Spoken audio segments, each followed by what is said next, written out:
أعوذ بالله من الشيطان الرجيم. ولقد عهدنا إلى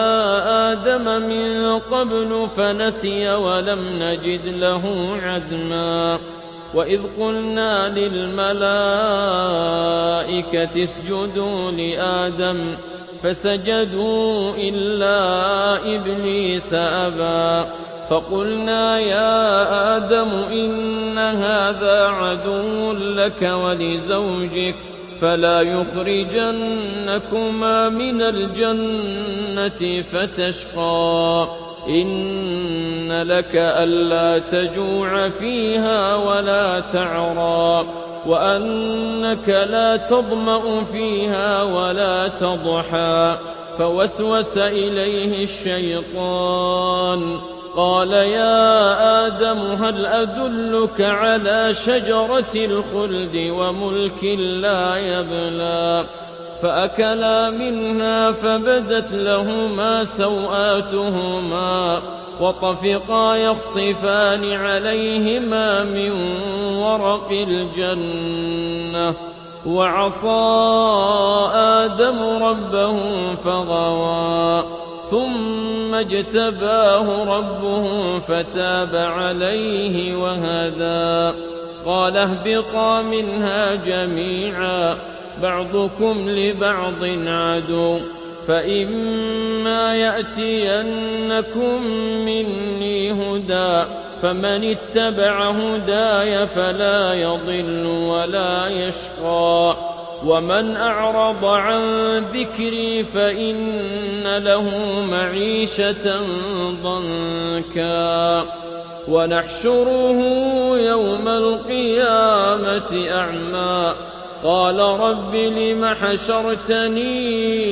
أعمى وقد كنت بصيرا قال كذلك أتتك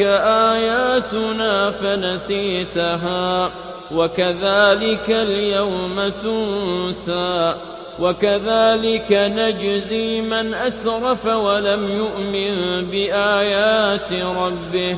ولعذاب الآخرة أشد وأبقى أفلم يهد لهم كم أهلكنا قبلهم من القرون يمشون في مساكنهم إن في ذلك لآيات لأولي النهى ولولا كلمة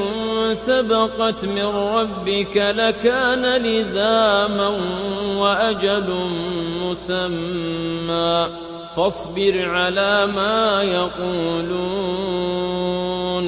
وسبح بحمد ربك قبل طلوع الشمس وقبل غروبها ومن آناء الليل فسبح وأطراف النهار لعلك ترضى ولا تمدن عينيك إلى ما متعنا به أزواجا منهم زهرة الحياة الدنيا لنفتنهم فيه ورزق ربك خير وأبقى وأمر أهلك بالصلاة واصطبر عليها لا نسألك رزقا نحن نرزقك والعاقبة للتقوى وقالوا لولا يأتينا بآية من ربه أولم تأتهم بينة ما في الصحف الأولى ولو أنا